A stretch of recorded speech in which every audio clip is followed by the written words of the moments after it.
Jean-Claude Juncker s'est exprimé jeudi devant le Parlement européen pour son dernier discours sur l'état de l'Union.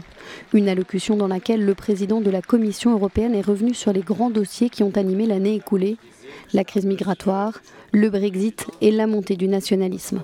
Du Conseil, mesdames et messieurs les députés, bonjour. Disons oui au patriotisme qui n'est pas dirigé contre les autres. Disons non au nationalisme surfait qui rejette et qui déteste les autres, qui détruit, qui cherche des coupables, au lieu de chercher des solutions qui nous permettent de mieux vivre ensemble. Cette année a été marquée par une crise migratoire d'une ampleur sans précédent en Europe, une préoccupation constante pour l'Union et ses États membres. Il s'agit de trouver des solutions pérennes et d'afficher une solidarité européenne commune. Les États membres n'ont toujours pas trouvé le juste équilibre entre la responsabilité que chaque pays doit assumer sur son propre territoire et l'indispensable solidarité mutuelle dont les États membres doivent faire preuve. Je suis et reste opposé aux frontières intérieures. Là où celles-ci ont été rétablies, elles doivent être supprimées.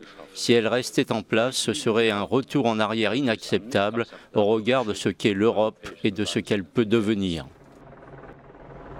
Jean-Claude Juncker n'a pas oublié le Brexit. Il a affiché sa fermeté sur la place qu'aura le Royaume-Uni sur le marché unique en quittant l'Union européenne.